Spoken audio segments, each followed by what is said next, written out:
Do y'all think that the better team won, or was this just a bad game? They got a cloud hanging over their head. You execute when you're supposed to execute, and we didn't do that. They were the better team in that game.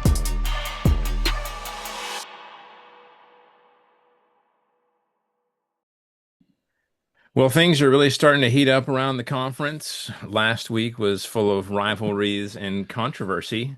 Next week has three top 25 matchups, and one of those is a top 10 matchup. But let's not get too ahead of ourselves. There should be two top 10 matchups, Wes, but the AP poll is stupid.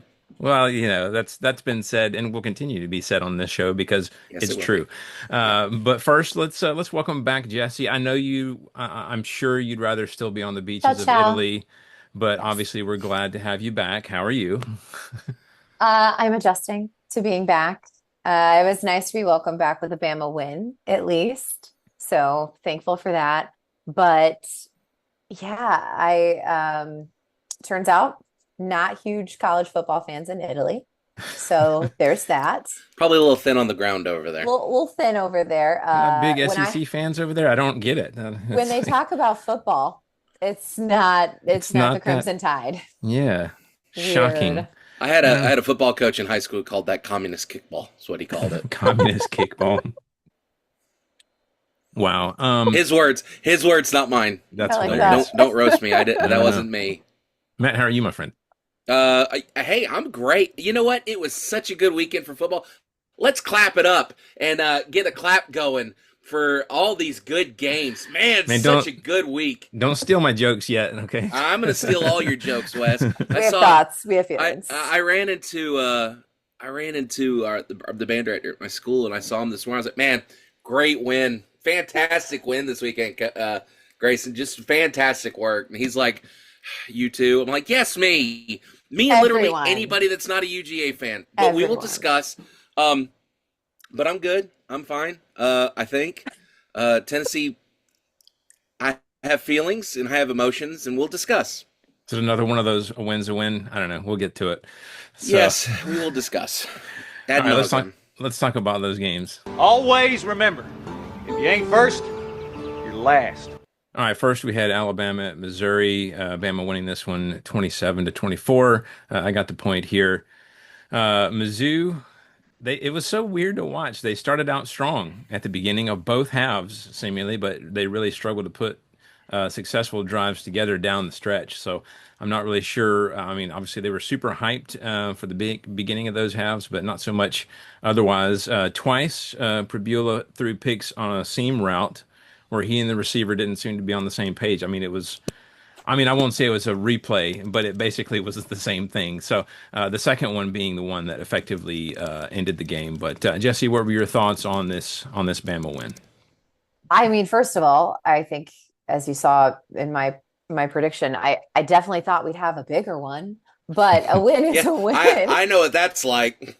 I think that was kind of the theme for the whole weekend for most people. It's like, well, we won, but I thought it would feel better. But I think key takeaways here are obviously Alabama was perfect 3 for 3 on fourth down conversions. That's huge. It's always risky, and we don't do it a ton. Most people don't do it a ton unless you're Lane Kiffin, but it included that final scoring drive, which I think is a huge deal to kind of seal that win for us. The other thing is, and we're going to continue to talk about it, I hope, is Ty Simpson's performance.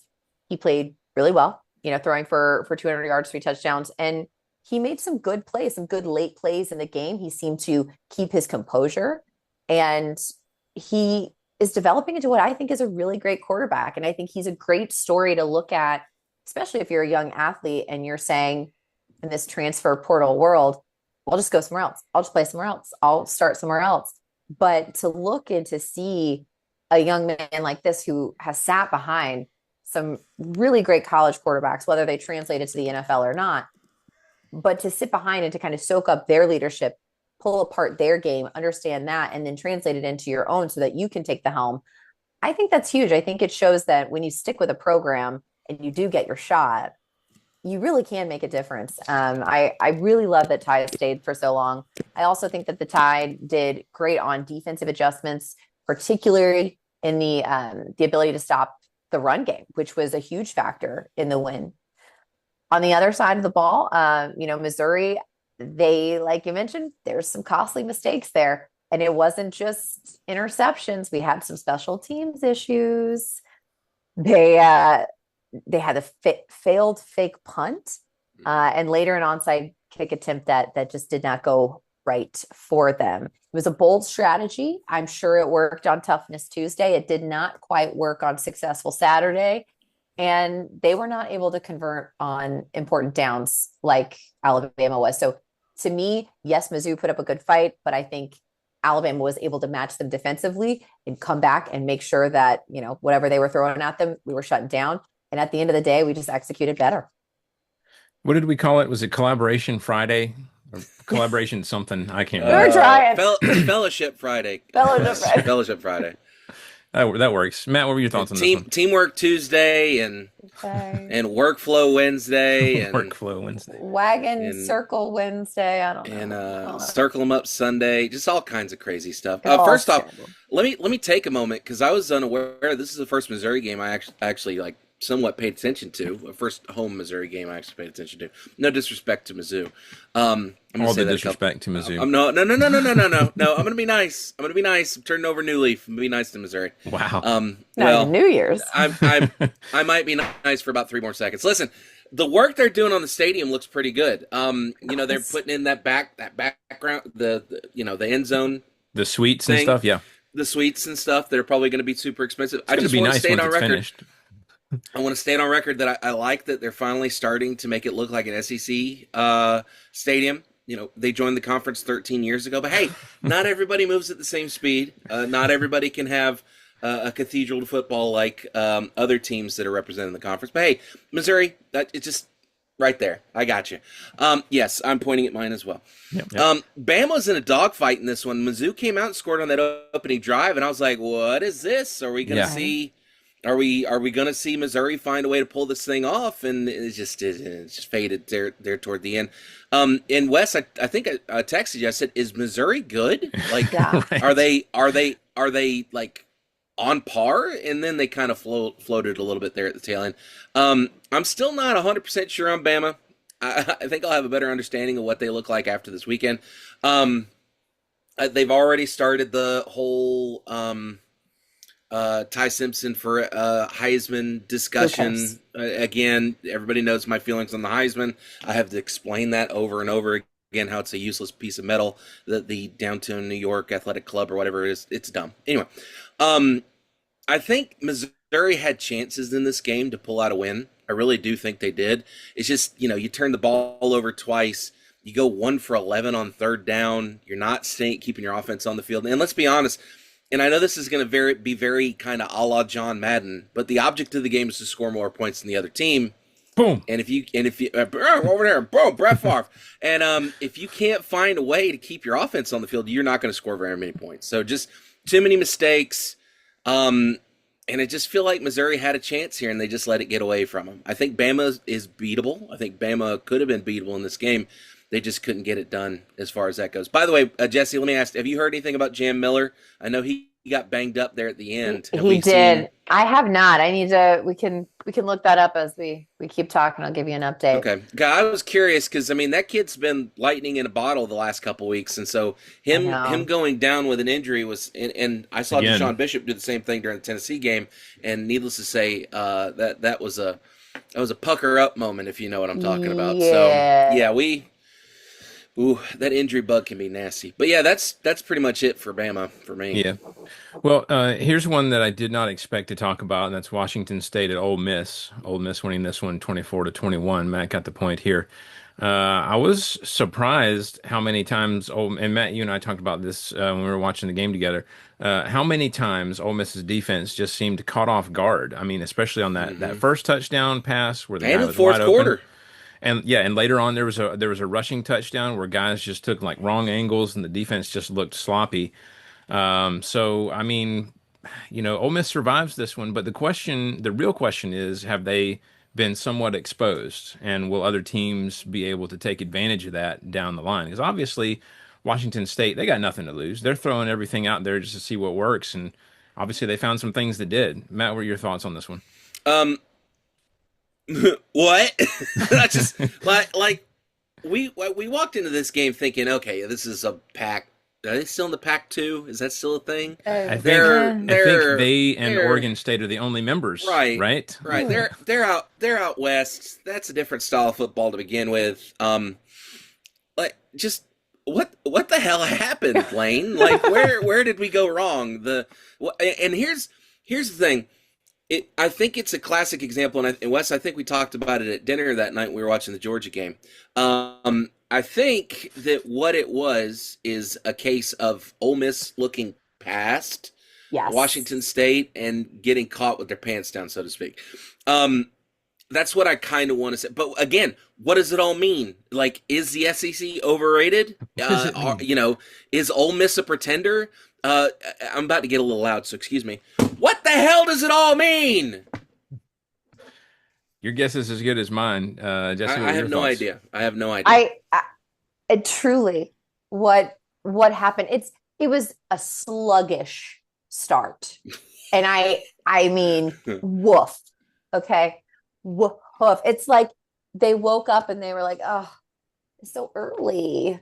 It was literally like an 8 a.m. class that they did not want to come to. And they were just looking forward to, I don't know, their Starbucks afterwards. Like they just were not there. And your mentality, how you go into a game, you can have all the talent in the world, but if your head's not in it, it doesn't matter. And you're going to get exposed and you're going to embarrass the SEC because we're better than that. Or we're Well, supposed to hold be. on. Speaking of embarrassments, didn't like 7 of the students show up? I mean, I know it Oh, was there was 11 like a.m. no one. There was nobody there. no Like, and I one. know it's an out of conference opponent. I know it's an 11 a.m. kickoff, and most people are still working off the hangover from the night It's the before. grove. But like Ole Miss is known for being bought in 100% of the time, no questions asked, and they weren't there. And Lane made a comment about it, I think, during the post game presser. Like, not a good look. It's not a good look, Ole Miss. It wasn't hottie and it wasn't toddy. I'll tell It you was that. not Hottie nor Toddy. Nor toddy. No, I mean, like you said, they were able to squeak it out because third down defense helped them. And that's kind of it. I Yeah. think this is going to be a come to Jesus moment in the locker room. And these young men are going to have to wake up and understand that it doesn't matter if you're playing an SEC opponent, you're playing a MAC opponent, or you're playing the high school team down the street. You got to show up and you've got to execute and you've got to be awake. And they were sleepy. Well, I guarantee you they'll be hyped next week. I know that already. But let's move to Oklahoma at Texas. Texas winning this one 23-6. Nobody got the point here. We all went with Oklahoma.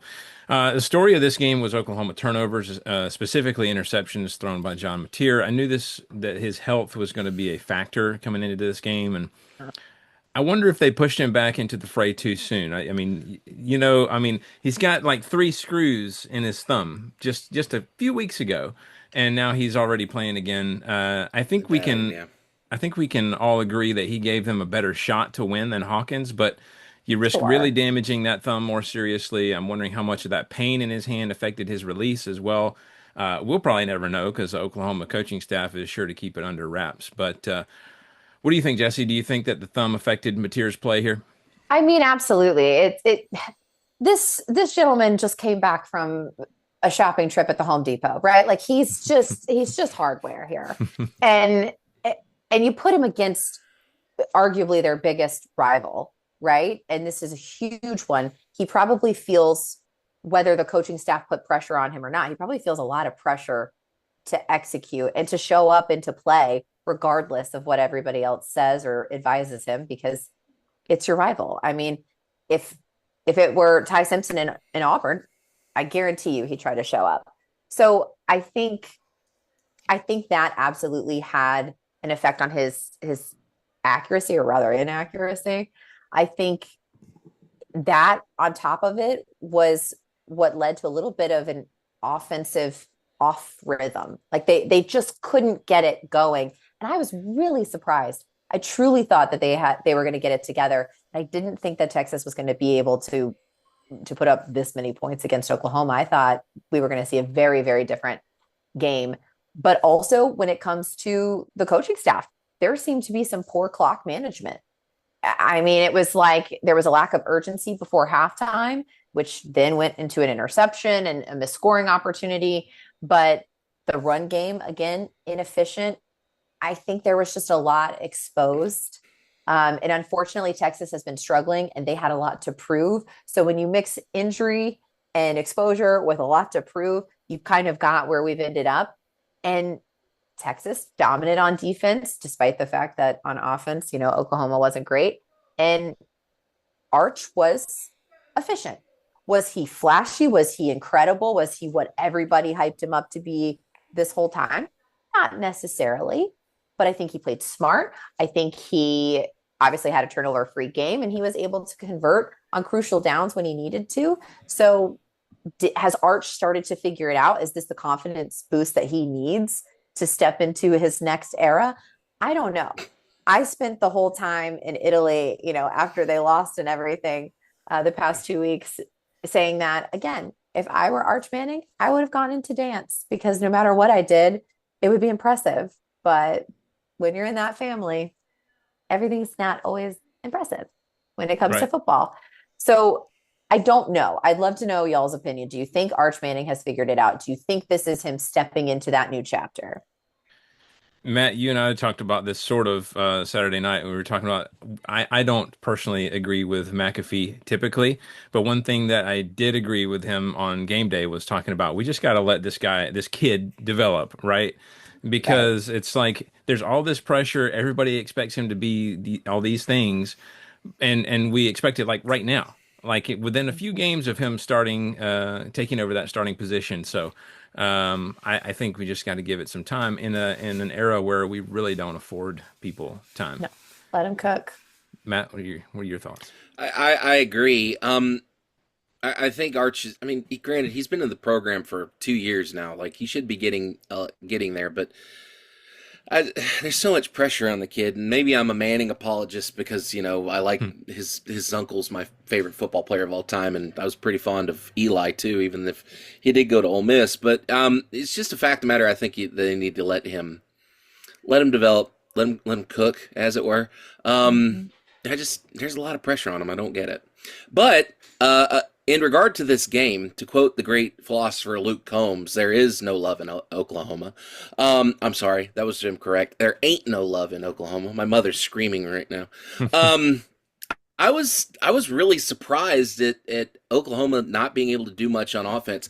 Like I anticipated this to be a little bit of a slug out, but I was really shocked when Oklahoma doesn't even get it doesn't get any points in the second half. Like they didn't score at all. Like what's going on? Where are you guys at? And going back to the run game for Oklahoma, when your leading rusher has 33 yards on 11 carries, that's not a good look. I don't care who you are, that's going to be bad. I don't know what happened between last Saturday, 2 Saturdays ago, and last Saturday, but somewhere in there, that Texas defense got offended by something. They took that Florida loss very personally. Someone must have said something about someone's mama, is the only thing I can figure, because they looked menacing in this game. 3.7 yards per play, 5 sacks, 7 tackles for loss, 3 interceptions. That's a pretty impressive stat line when you look at it. And Texas was flying all over the field on defense in this game.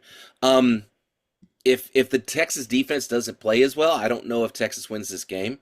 But they definitely should have gotten a big chuck on the shoulder from Arch after that game's over, because that defensive unit played a really lights out game against I guarantee you, what's been a good offense.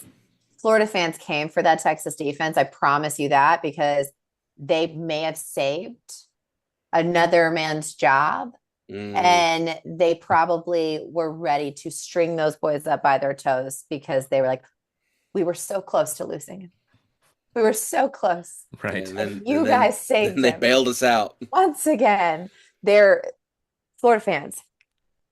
We'll check in on you, but I do hope you're well. Yeah. Yeah. Matt, we were talking about what did you say last week? How Billy Napier's like the dead guy in the game who comes back or whatever, always has the what is it, the video game you're talking about where the guy has the things Revive. Oh, inside of him that always bring him back to life. He stays dead for like 15 minutes. oh yeah, I was talking about. There's a game called Death Stranding where the Yeah. character like has a heart thing where he dies like every 25 minutes or something, and then he Yeah. has like he's always wearing a thing that shocks him. And he comes back to life. Billy Napier is Hartman from Death Yeah. Stranding Well, because he'll die and he comes back to life, and then he'll die and he'll come back to life, and then he'll die again and he'll come back to life. He's like a bad penny. Him and Norvell over at Florida State have to be cut from the same cloth. There must be some sort of psychological or spiritual link between those two because they're very much kind of on the same little. It's really weird. It's really weird. They're like I don't know where it comes human from. defibrillators. I don't know. It's like Maybe. we posted that clip last week and tagged Stadium and Gale, and our friend Dan from Stadium and Gale said the only thing that's dying is me. You Not know, physically though, Dan. Your soul still has to die first. that's it. All right, let's move to Arkansas and Tennessee. Tennessee won this one 34 to 31. I got the point here. So Porter said he didn't expect to win. He was on the show last week, but he hoped that Arkansas could have a couple of scores in the second half, and they did just that and almost came back to win the game on the road. Once again though, turnovers really hurt Arkansas in the broad scheme of things. But Matt, what were your thoughts? I know this was a cardiac moment, probably. I don't even know where the hell to start trying to figure out what this was. But I will again boil it down to the thing that I always boil it down to when it comes to Tennessee games. I'm just glad we won. All right. End of the day, it doesn't, just to quote Dom Torino from or Toretto from Fast and the Furious, it doesn't matter if you win by an inch or a mile, a win's a win. But boy, it would have been nice to get that mile this weekend, but that was not in the cards.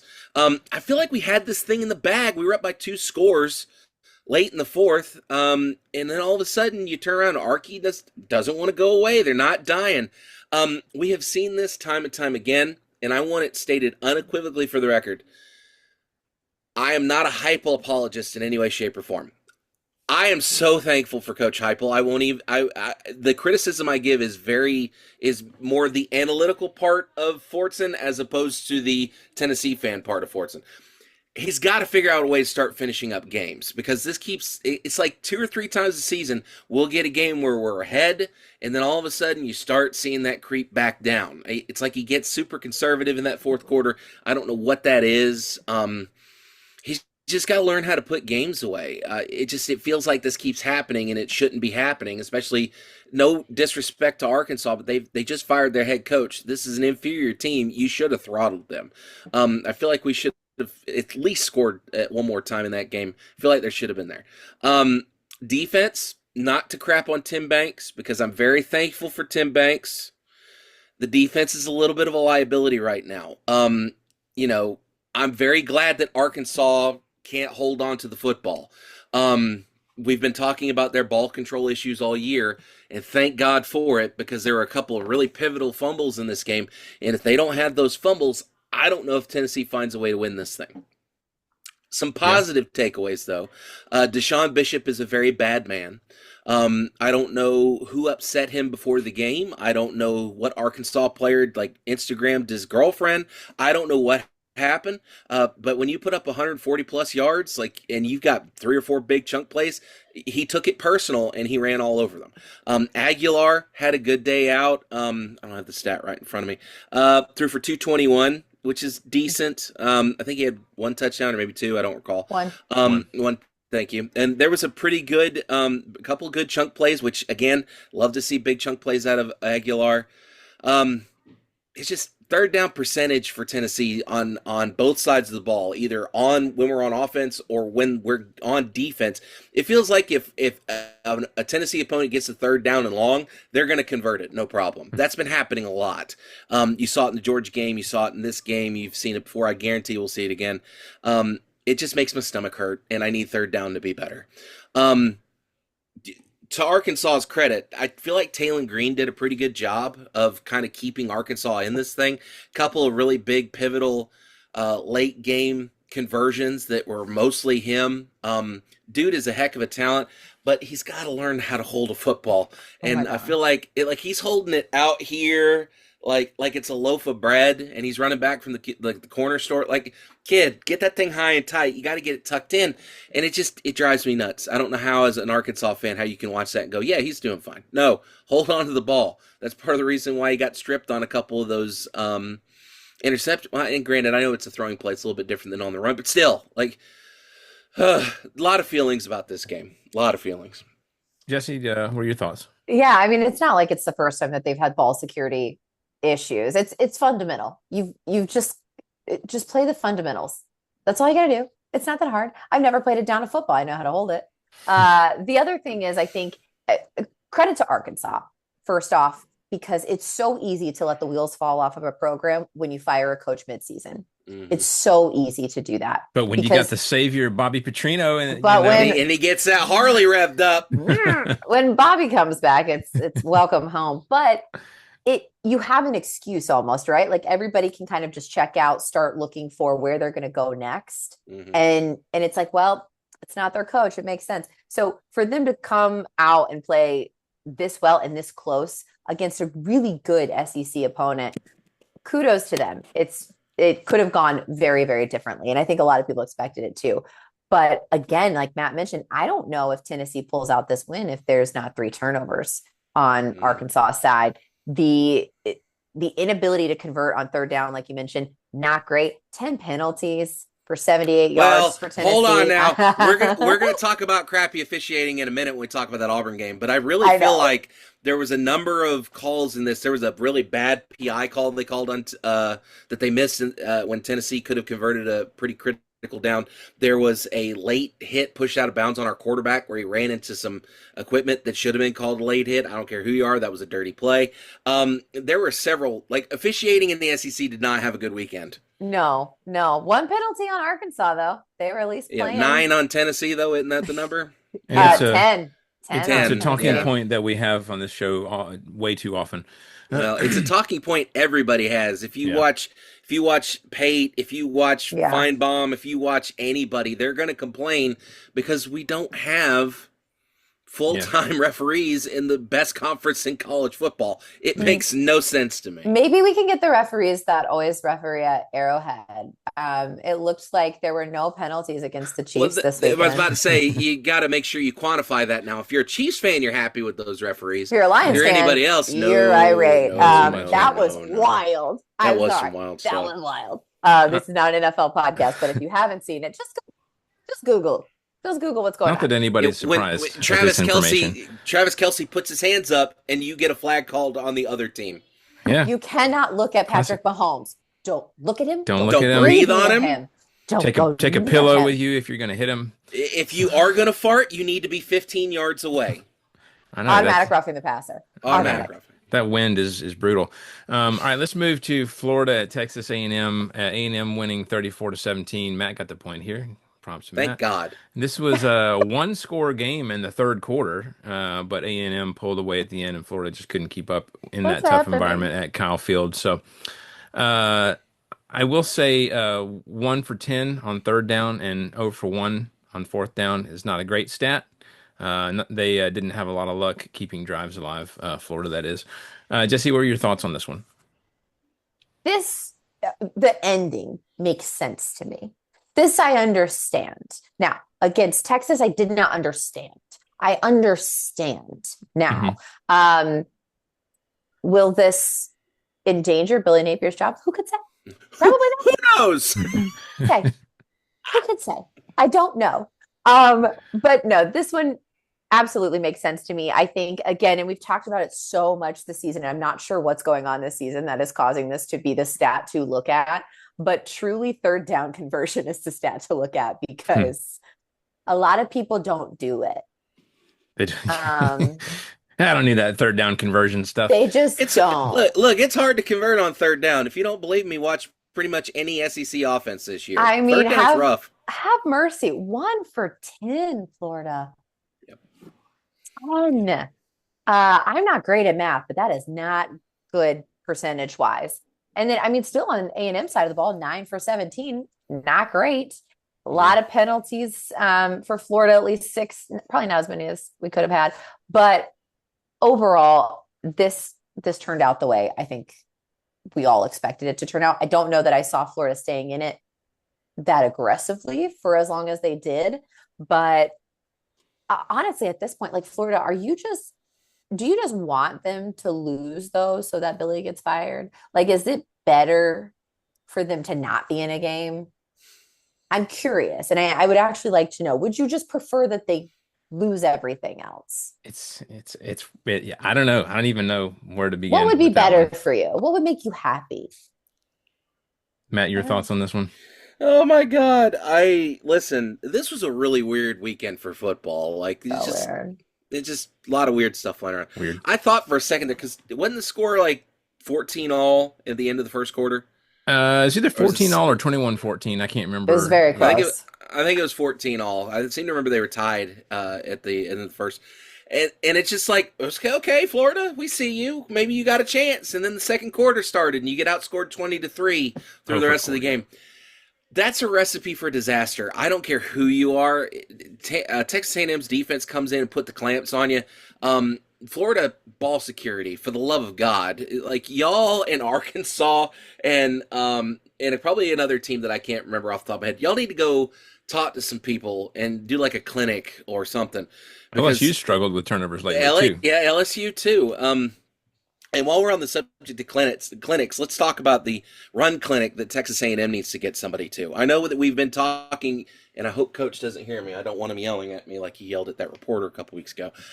But there's no run game at Texas A&M. Like it just doesn't feel like you're doing anything on the ground. Everything's in the air. You can only lean on Reed so much before an SEC defense is going to go, okay, yeah, we can just put 6 guys in coverage and only send 4.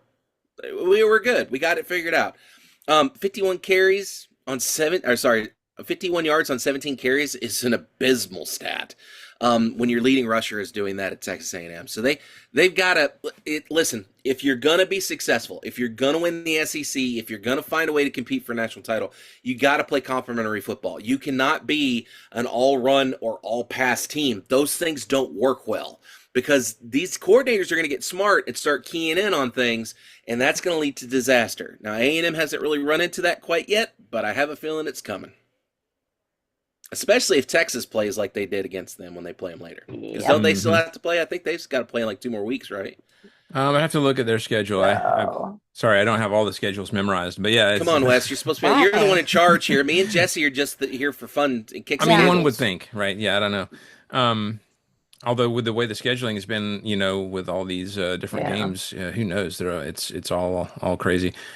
All right, let's talk about the game that everybody probably wants to talk about, and that's Georgia at Auburn. Yes. Georgia winning this one 20-10. Jesse got the point here. Um, I know what everybody's expecting me to do with this one. I know everybody's expecting me to defend the refs, to defend Kirby Smart. But let's take a timeout real quick and let's examine Oh, this stuff. boo, Okay. So boo. first of all, I would like to say that this refereeing crew was abysmal all night long.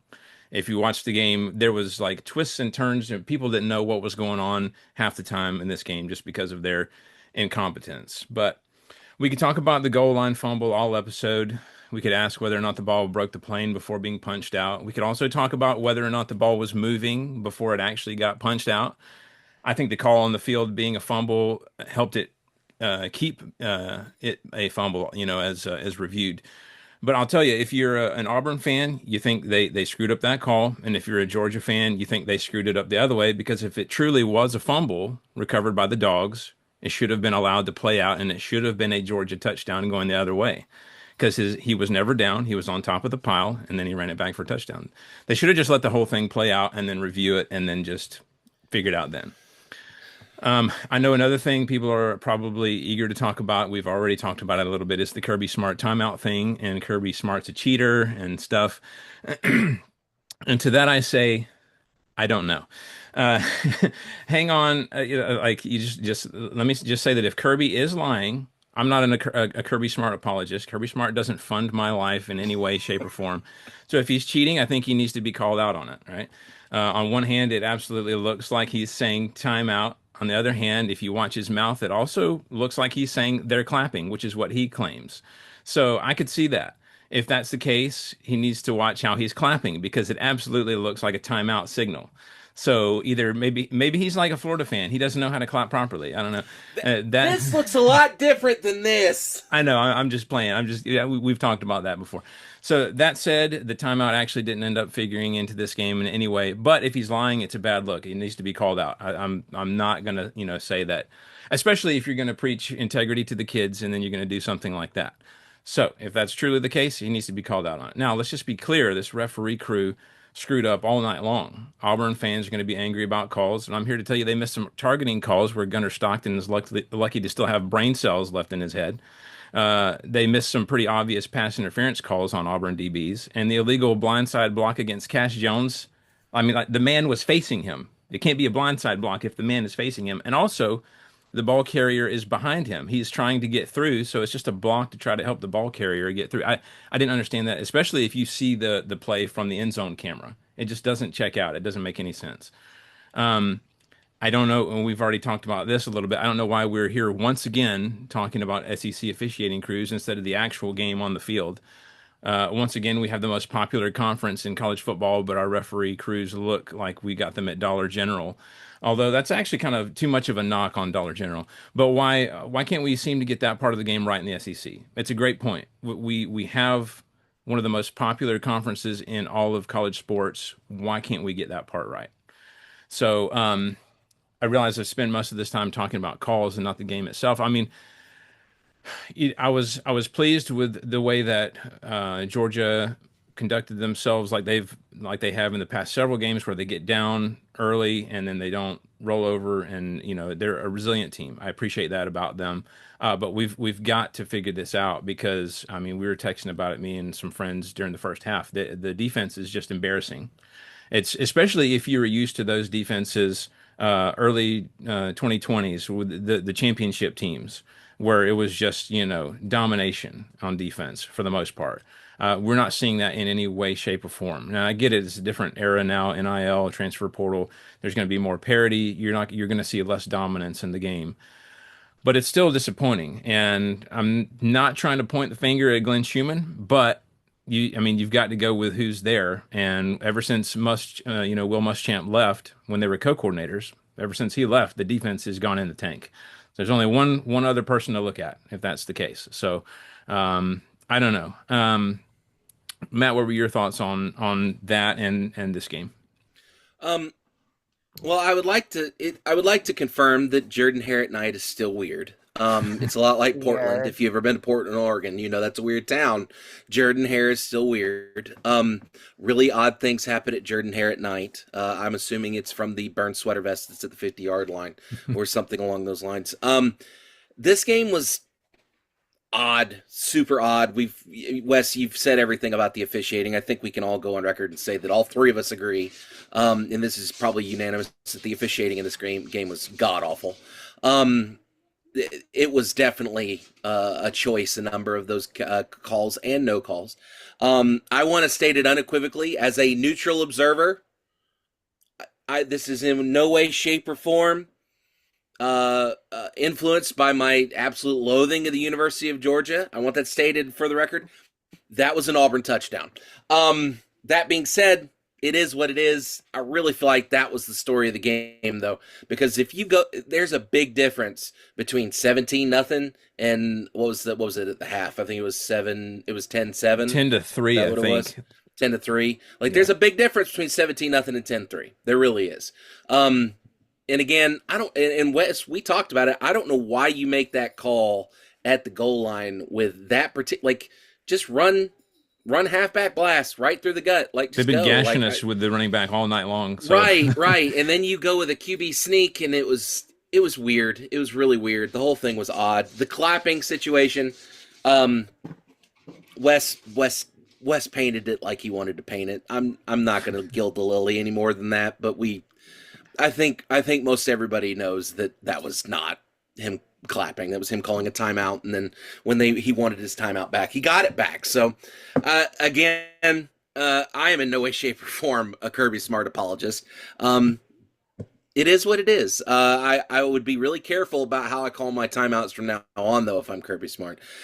Wes, it's interesting you brought up the defense because I kind of pulled up the year stats for UGA right now, just because I was curious because you mentioned the defense and how they're not as Especially good. in the first half. Second Right. half is pretty. But First half, not so much. But if we're looking at the season on the whole, UGA, as far as defensive stats go, they're underneath. They're 221 tackles on the year. I had the stat in front of me and I lost it. Like total defense. And... yes, that's exactly what I was looking for. Nope, I lost it again. But anyway, when I looked at it earlier, it looked like their defense is actually is performing a little bit better than most of their competition. So, and I think the score differential was the we other could just thing. figure it out in the first half. Right, like UGA is scoring roughly 32 points per game, whereas most of their opponents are barely cracking 18. That's a pretty big score differential, and score differential is usually a good indication of how your team's doing. So they're doing okay. I know that you're wanting 3 and outs like every other series, and I get that, especially when Kirby's best known for his defense. But just, I feel bad for Auburn. I really did. I feel like, again, this is another situation where the team that lost had a chance to win this thing. It's not the way the ball bounced. Jesse? I hate both of these teams, and I was living for this chaos. I cannot tell you how much I was living for it because everybody was mad. Everybody's mad, which is just so much fun to watch when you don't like either. Not that I enjoy the turmoil happening on Saturday in Jordan Hare more than I enjoy a Bama win. I still enjoy my Bama wins, but I have to agree with Matt. I thought it was a touchdown, and that's coming from a Bama fan. I think anybody outside of the Georgia fandom would agree that was a touchdown. Wasn't it? I mean, wasn't it Greg McElroy that was commentating on the game? Even G-Mac was like, ooh. But I think the thing that's going to happen with UGA is there's only, and we've said it in other seasons too, you gotta play full 4 quarters because someone is gonna catch you. And someone's Bama when they played Bama. Yep. Someone is going to realize that you don't play for the first 30 minutes. And they're going to capitalize and get way ahead of you. Unfortunately, Auburn started with momentum and they were great in the first half. And then all of a sudden, it just kind of fell apart a little bit on them. They had costly penalties on Auburn's side. I mean, 11 penalties in the first 3 quarters. That's a lot. They were struggling a little bit offensively after they got into the second half. So that collapse, I mean, we can blame the refs, we can blame whatever we want. But again, you've got to continue to play 4 full quarters. If you put together Auburn's first half and Georgia's second half, you've got 4 full ones, but just not for one team.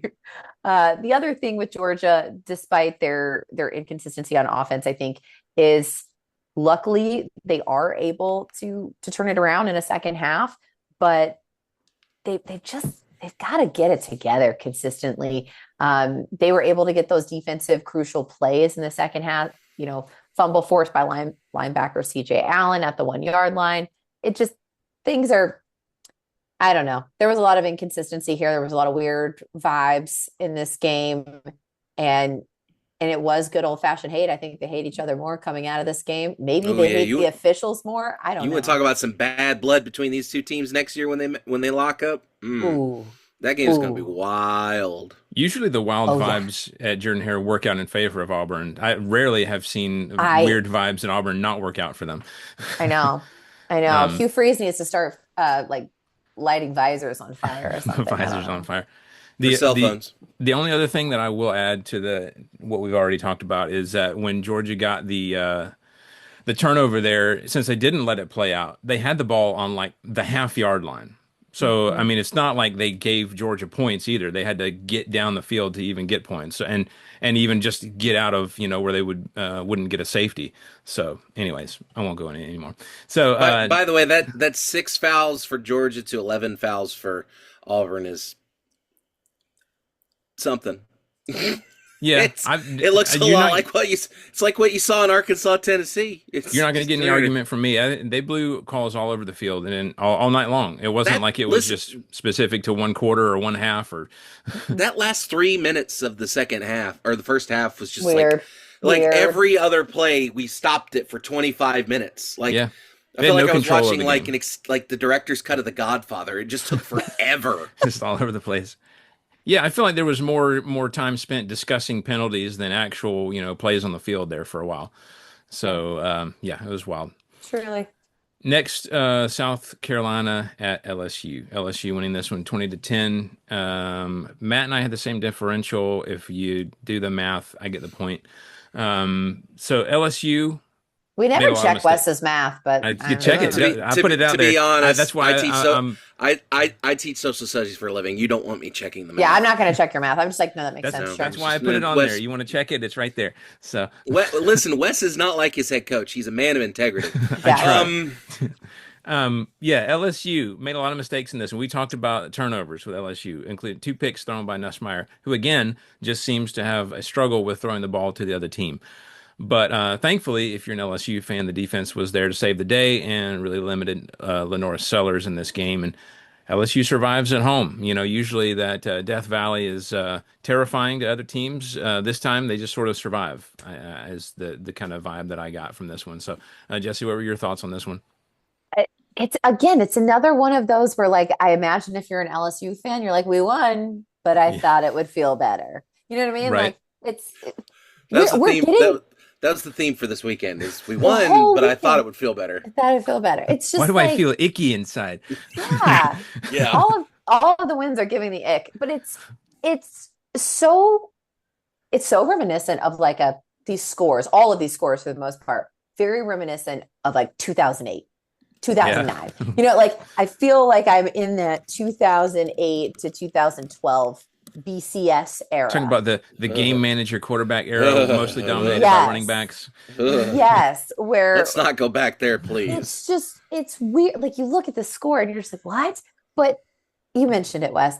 LSU, self-inflicted wounds. Sweetie, come on. Luckily, you were just playing South Carolina. No offense to South Carolina, but you were just playing South Carolina. Your defense could scoop you up and bring you back home. But it it wasn't great. You already mentioned the 3 turnovers for LSU, 4 for 11 on third down conversion. I mean, you got rushing yards. Your top rusher has 70, which is like, okay, sure, fine. It's better than the Um, 55 you saw in the Texas A&M game. that is fair. I think we all just expected more out of Garrett Nussmeier. I think at this point in the season, this point in his career, at least I expected a little bit more poise from him, a little bit more development from him, and that we always talk about it when it comes to development. I look back at the coach. I'm not blaming Brian Kelly. I couldn't say, but it's something to keep an eye on because there was high expectations for him going into this season. Is LSU going to be a top team in the SEC? So far, they've done relatively well, but a performance like this is just a little bit, it's too squeaky.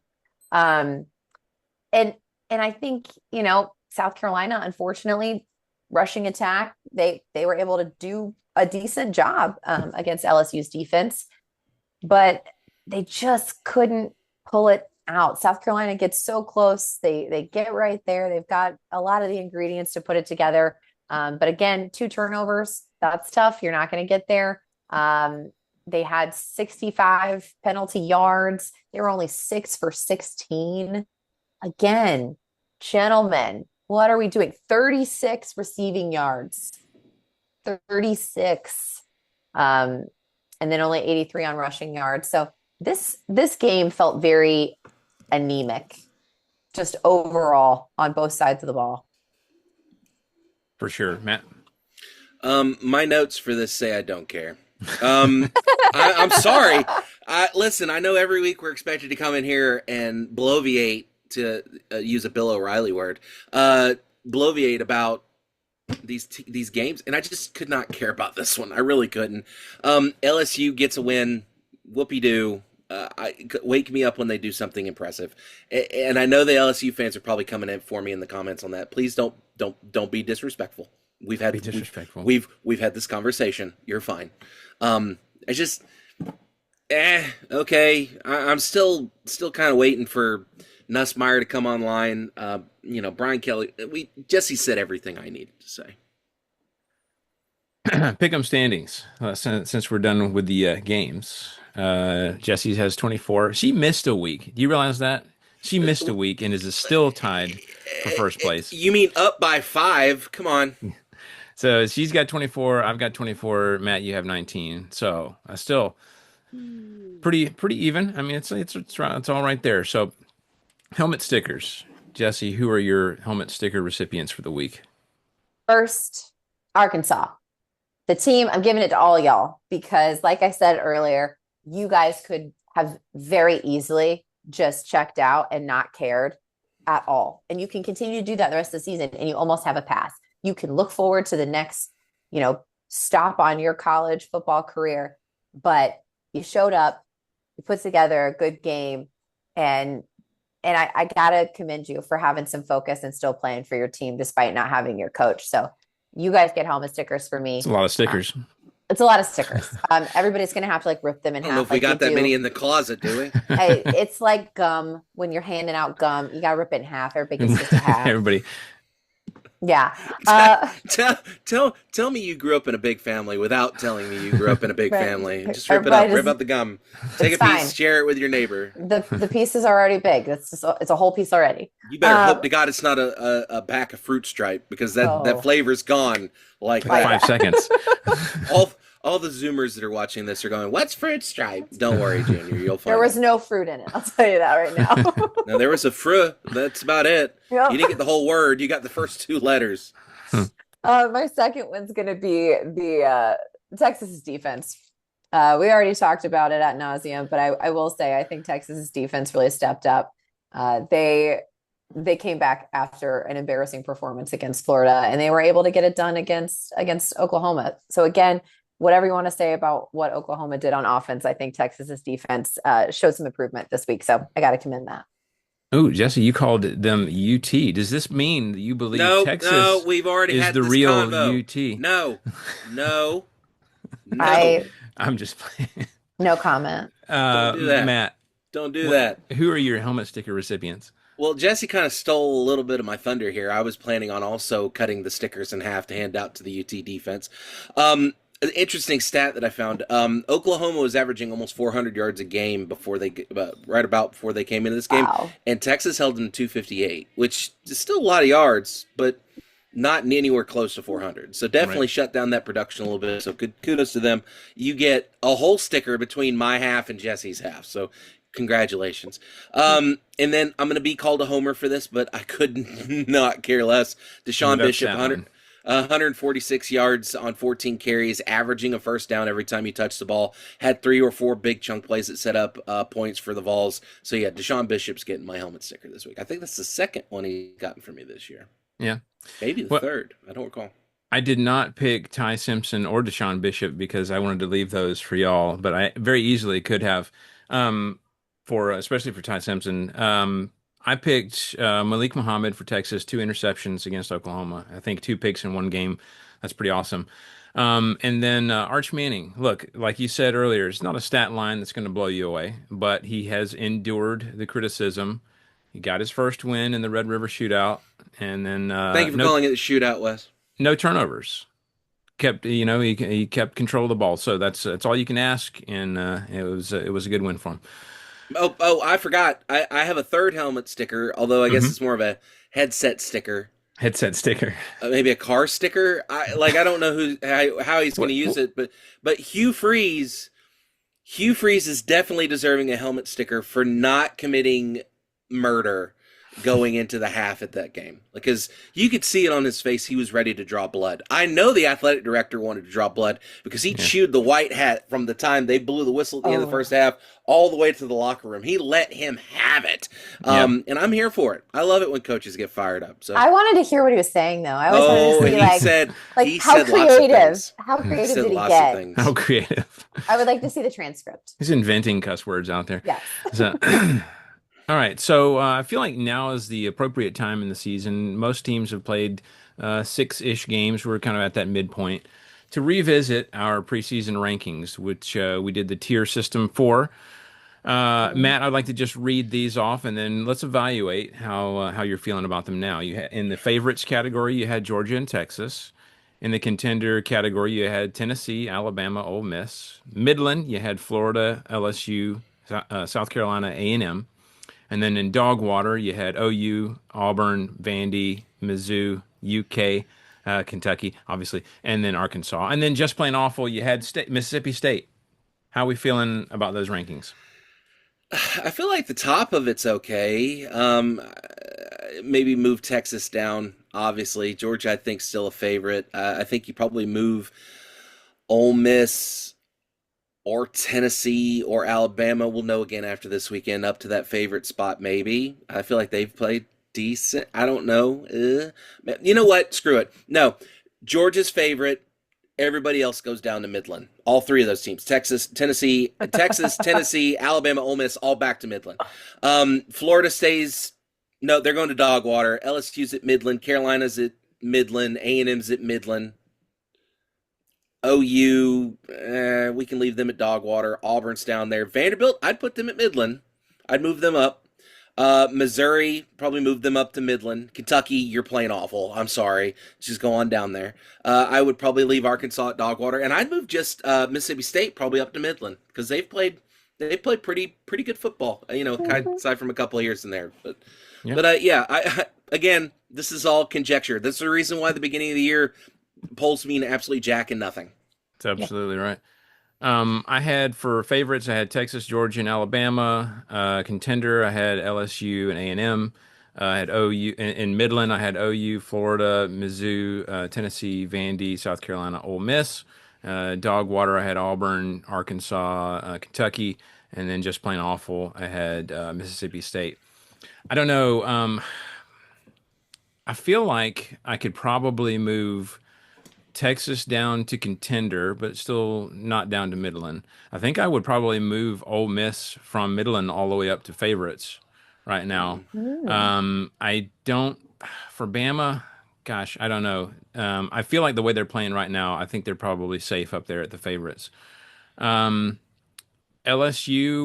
gosh, I'd probably leave them at contender, even though they're close to Midland right now. A&M stays at contender. I think OU's okay at Midland, although with potential to move up to contender, contingent on Mateer's play and health. Florida, I got to move down to Dogwater. Mizzou, I think Mizzou goes up to contender. I know they lost last week, but I thought they looked pretty good against Alabama. That loss was places. impressive. That's a quality loss. Quality loss. Quality Yeah. loss. We're using those old school terms right now. Tennessee, gosh, I kind of want to move them up to contender. Depends on the week. Yeah, I think I might leave them at Midland for right now with definite potential for contender. Vandy, man, they're another Jekyll and Hyde team. I think I'll probably leave them there. South Carolina, I'll probably move down to Dogwater for right now. And then Ole Miss, I said I'd move up. Auburn, gosh, I guess I got to leave at Dogwater for now, although I don't really think they're a bad team. They've just, they're what, 3-3, I think. Arkansas, I'm probably going to leave there for now, but man, they got so much talent. It's a shame. I feel like they're a talented team and could probably be in that Midland category, but ball security and all that stuff, they stay down at Dogwater. Kentucky, I think I got to move them to just plain awful, especially with the injury to their quarterback. I mean, Cutter Boley, poor guy. I mean, he's going through a lot. But then Mississippi State, I'm probably going to move them up to Midland as well. I think I've been impressed. They're not the same old Mississippi State that we've seen the past year or two, and not in the cellar of the SEC anymore. So Jesse, let's go with yours. We have to get with these creative categories again. In the slay category, we've got Alabama, Oh. Georgia, and Texas. In the let 'em cook, we've got Ole Miss and Tennessee. Mid, we've got Florida, South Carolina, OU, LSU, A&M, and Mizzou. Sigma, we've got Auburn, Arkansas, Vandy. And then in the Delulu category, we have Mississippi State and Kentucky. How are we feeling about those rankings? I think Kentucky stays at Delulu for obvious reasons. I think State moves up to at least Sigma. I don't know that I'm confident enough to move them up to mid, but I'm going to move them up to Sigma. I think that Vanderbilt moves up to mid. Mm. I think, yeah, I'm going to leave Arkansas and Auburn at Sigma for now. I think I'm going to drop Florida to Sigma. I'm going to keep Carolina in mid. I'm going to keep LSU in mid. Don't yell at me. I'm going to keep A&M at mid, and I'm going to keep Mizzou at mid. I think Ole Miss is at let 'em cook. I think Tennessee's at let 'em cook. I'm going to drop Texas down to mid. Ooh. And Two drop- whole tiers. I'm going to drop them down to mid. And you know what? I'm dropping Georgia and Alabama down to let them cook. I don't think anybody's slay right now. Nobody's I slay. think I think that's accurate. I was actually thinking about that when we were Yeah. going through the things. It's like, who's the favorite? Nobody knows. I It's think like everybody's it's beatable. round robin. It's very parity is definitely a thing this year in the SEC. Yes, everybody has looked beatable, and I don't think anybody has put together absolute perfection or shown that there's nobody that could touch them, Mhm. or that they haven't committed anything that you're like, that could catch you up. I don't think anybody slays right now. It's across the country. I mean, Yeah. Penn State lost to Ooh, Northwestern I don't know, this past man. weekend. Ohio State's looked really good James in pretty much Franklin. every game. Someone's calling James Franklin today. Oh, yeah. Yeah, I guarantee it. Today. Of course, Ohio State struggled with Texas, and Texas has looked pretty bad. Of course, that was the first game of the season. It's hard to evaluate, Breaking off the rust. Yeah, exactly. So Michigan hard to say. looked rough this weekend. I mean, Michigan lost to didn't they lose this past weekend They to like did lose. Northwestern or something? That was no, Penn that was State. Penn It was State. Penn State. But Michigan, Michigan lost. stand by, please. Sorry, all the one Big Ten fans just screaming. Yeah, If you're a Big Ten, fans, if you're a Big why are Ten they even fan trying listening to talk this about Big conference, Sweetie, you're what are you doing? lost. Oh, sweetie, you're so lost. yeah, They don't the even Big Ten go podcast here. is around the corner. They have a completely different accent. Completely different accent. Yes, they do. I'm not gonna attempt my Big Ten accent because that would be no, please don't. that might be offensive. Don't you know? Should I? No, I'm sorry. They beat USC. Why did Oh, I think Michigan they beat lost? USC? Uh, I thought they lost. I'm yeah. so sorry. I'm so sorry. Yeah. Well, at least No, we set the record straight. They lost. I can't read. They Okay, lost. I was Can't gonna read. say, Okay. wait. Yeah, they lost 31-13. Yeah, Like, they got because- thrashed. Okay. Yeah. Okay. Well, we set the record straight. So, Michigan lost, in case anybody's curious. Michigan lost. yeah. Because that's why everybody's here to find out how Exactly. Michigan did. So, They need Connor Stallions back. yeah. Yeah. All right, let's go ahead with our predictions for week 8. Ladies and gentlemen, let's get ready to rumble! All right, first up is number 10 LSU, 5-1, 2-1 in the SEC. At number 17 Vanderbilt, this 5-1, 2-1 in the SEC. That's noon on ABC. Matt, what is your prediction for LSU at Vandy? Listen, Diego Pavia got humbled. He had a big slice of humble pie when he played Bama. But you know what? I'm going to pick Vandy. I'm feeling wild. Let's go with Vanderbilt here. Roll the dice. Doors will get it done. I like Vandy here, 28-24. I think I even mentioned it that week. A humble Diego Pavia may be more dangerous, actually. Yeah, if you I think agree. about it. Truly. I agree. So- because Pavia strikes, he does. And again, if you're the two Vanderbilt fans watching this, please don't be offended. Like Pavia comes off incredibly cocky. If you watch I think they did an interview with Because him. he's 35. Well, I know. I understand that. You know, he's putting into his 401k. He feels pretty Exactly. confident right now. But the fact of the matter is Homeboy's cocky. Like, he definitely comes off that way. But getting a little bit of humbling from Bama, He strikes me as the kind of guy that's going to go back in the lab, go back to watching tape, figuring out Yeah. what he can do better, and that could be dangerous. That could I'm be in really no dangerous. way equating Pavia to Tim Tebow, but you remember the whole speech after the loss with Why are we Tebow. talking about Tim Tebow on this So podcast? He's been I'm not retired for like equating 15 them years. at all, but the No, analogy I think applies no, where no. when I you don't have want to talk somebody about. who's that competitive, hold on. If you have somebody who's that competitive, that's okay. If you have somebody who's that competitive and they go back to the drawing board to try to figure out what they did wrong and they're that compelled to figure it out, you never know. Good things can happen. So, I like how um, you went Tim Tebow. My first thought is like, a villain in a movie when they're thwarted on their first attempt to take over the city, and then they go back true, into hiding, and true. they make more mutants, and then but yeah, whatever. That too. Yeah. There, there, there, Hey, we're there are not here to no. compare No, morality. no, no, I'm no, talking no. about playing. Hold on. There is not a strong enough word in the English language, or the Finnish language, or the Dutch language, or Japanese for that matter, that describes the absolute loathing I have for Tim Tebow. That You was could never take in- the hate. that You was could never in take. doubt. You could take the hatred that I have for the University of Georgia, the University of Alabama, University of Florida, Northside High School, and all those other schools that have beaten me up over years, and shove them into a single dot in space, and I still would hate Tim Tebow more. Wow. Okay. Well, I mean, I've said my bit. Sorry, go ahead. Honestly, but speaking of Tim Tebow, this is like totally random, but it's SEC football. Last podcast on the left just did a really good series on the Aaron Hernandez, like everything, just start to finish, like right. soup to nuts, Aaron Hernandez. Really, really good if you're interested in learning a little bit more. yeah. Cool. All right. Well, coming back to the game, Oh, yeah. Vanderbilt is actually favored by 2.5. At least the last I checked. It could have changed since this Are afternoon. After seeing LSU struggle with turnovers, I might have to agree. I don't think this is going to be pretty. I think it might be one of those messy Vanderbilt wins where Pavia throws a pick or two, but also makes some ridiculous play with his feet to score. So I'm going to go Vandy at home here. Vandy 24-21. Jesse, what's your pick? I'm going to go the other way. I'm going to pick LSU in this one. And the reason for that is no reason at all, but because I'm contrarian. I think this game is going to be really evenly matched. I think both teams have shown that they have weaknesses. Both have shown that they have strength. And at the end of the day, despite there being, 7 gaps in between where they're sitting in the AP poll, I do think that they're pretty close at this point. I'm going to pick the Tigers in this one in a very, very close one, 28-27. Okay.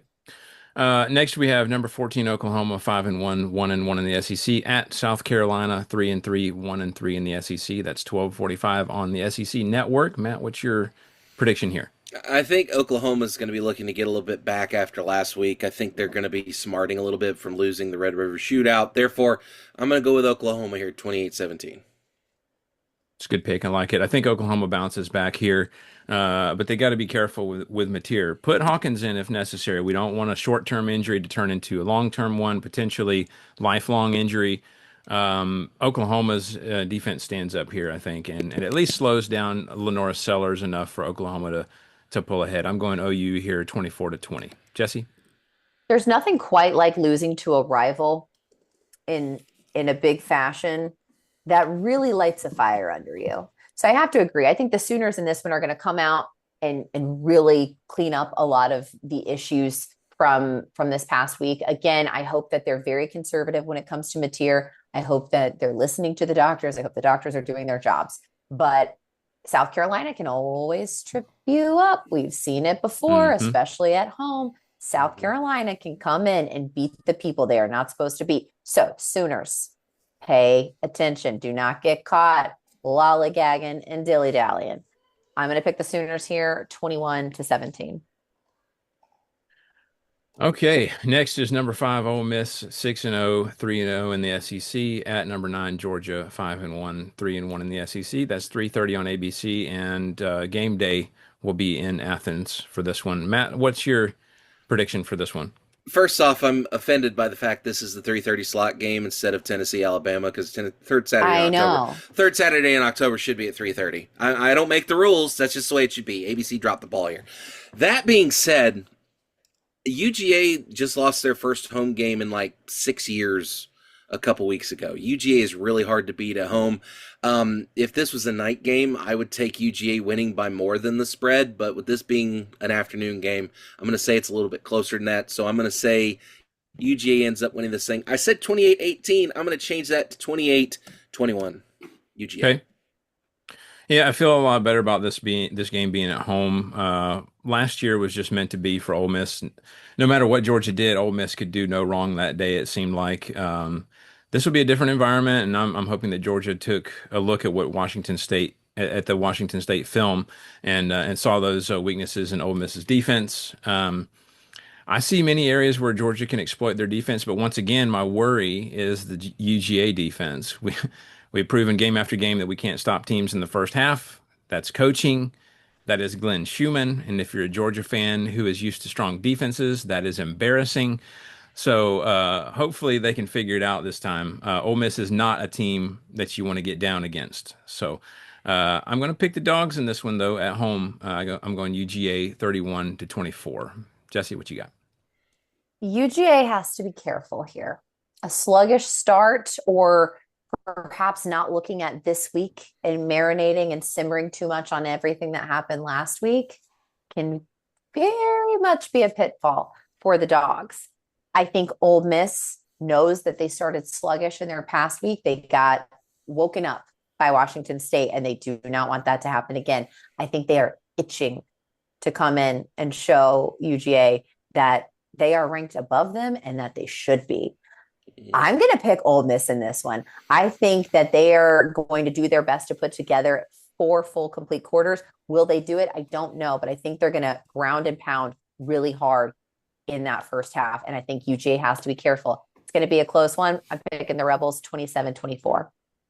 Yeah, you never know. A poor performance last week may be just what they needed to get them motivated. So we'll see. Next is number 4, Texas A&M, 6-0, 3-0 in the SEC at Arkansas, 2-4, 0-2 in the SEC. It's 3:30 on ESPN. Matt, what's your thoughts on this one? Man, these picks are really hard, y'all. Like, Dude. I'm looking at all Aren't these they? games, and I'm like I feel like I'm giving the same score every time, where there's like a margin of like 3 or 4 points, but like $1. everything's really close here. Arkansas Arkansas was susceptible to the run, though. Oh, but wait, Texas A&M doesn't have a run game. This is tough. The rankings don't matter. Don't look at the rankings. I'm not Don't looking at the look at rankings. I'm trying to think about what I know about both these teams. I think Arkansas is going to have a little bit of letdown after last week. They got real close to knocking off Tennessee. They didn't get there. I think Texas A&M's they're too good in the air. I think Arkansas is not going to be able to hang. I like A&M. 24-17 A&M. Aggies. Okay.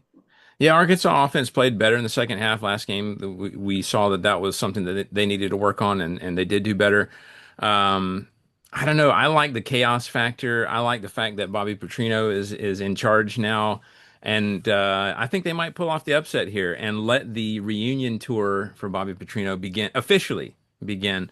Here we go. I'm going Arkansas here, 34-31 in a real exciting game. Jesse, what do you got? You want to talk about a resume boost? If you finally knock off a top 5 Texas A&M team, and that's what I'm saying. He pulls off the upset, and then everybody's like, "Oh yeah, let's make it official." Bring the Harley in. Let's go. Oh my God. I mean, I would live for the chaos, but I think I agree with Matt on this one. I think Arkansas might be a little bit drunk off of their performance last week. No, they did not get the W, but they really put together a really good game. I just don't know that they're able to do it again. I think that's a lot to ask. So I'm going to go with the Aggies in this one. I think it's going to be close or closer than what the rankings are showing that it could be. So I'm going Aggies 31-24. All right. Next is Mississippi State, 4-2, 0-2 in the SEC at Florida, 2-4, 1-2 in the SEC. That's 4:15 on SEC Network. Matt, what you got?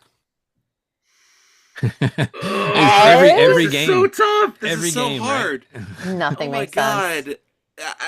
I just Florida looks like they've improved a little bit. A little bit. Question mark? Yeah, a little bit. And What does that mean? you know what? Heck with it. I'm going to pick Florida. 30-27 Florida. Okay. It's a home game. Surely they've got to pick up a third win. Yeah, I think I like Florida at home here. And as we just discussed, this is not the Dogwater Mississippi State team we thought they'd be, but I do think Florida is still able to get it done in a somewhat close game. I got Florida here 28-21. Jesse? I think that in true what we've come to expect Florida fashion, sure, they beat someone they weren't supposed to, but I don't know that they beat the person that they're supposed to. I'm going to go with the Bulldogs in this one. I'm going to pick Mississippi State in a close one. I think this is going to be a game of weird vibes. And I'm picking Mississippi State 28-21 because nothing makes sense anymore. No, I get it. It's let the chaos rule. So Truly. next is number 21 Texas 4-2, 1-1 in the SEC at Kentucky 2-3, 0-3 in the SEC. This is 7 p.m. on ESPN. Matt, what's your prediction for this one? This is the only game I feel safe making a call in because I feel like Texas Truly. has got to win this one. Like if Texas comes out and lays an egg here, then we know nothing about this team. Kentucky has struggled mightily. They have not competed in the SEC games this year so far. They've only played 3 of them, but they have not been very good in them. I like Texas here. I think Texas wins by at least 2 touchdowns. 27-10 Texas. Okay. Yeah, Kentucky's still having a rough go of it. It sounds like Zach Calzada's injury to his throwing arm will keep him out once again. And although Cutter Boley's been okay, their offense just isn't quite as dynamic. So I'm going with Texas here, 27-14. Jesse? I am also going to pick Texas in this one. Kentucky is still in the Delulu category despite moving Texas to mid. So I am going to pick the Longhorns 34-16. All right. Next is the game you're both anticipating. Number 11 Tennessee 5-1, 2-1 in the SEC at number 6 Alabama 5-1, 3-0 in the SEC. That's 7:30 on ABC. Matt, what you got? I hate that I have to do this, but I think I'm gonna have to pick Bama. And I don't do that lightly. I don't do that without some self reflection. Just Tennessee's been up, down, up, down, up, down, up, down. They've found ways to win games, but just we don't play well on the road. We've had issues putting teams away. I think Tennessee probably gets out in front and stays there for a good chunk of this game. But I just have a sneaking suspicion we're going to see a return play where Alabama probably kicks a game winner at the last second. So I like Bama here, 28-27. I hate it so much.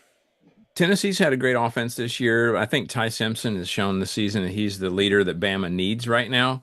I know there was like a shaky start, but I mean, obviously he has really improved and just been the steady hand that they need. He's accurate, takes care of the football. I'm thinking maybe both offenses splurge in the first half and then kind of calm down in the second. I'm going to go with Bama here, 31-24.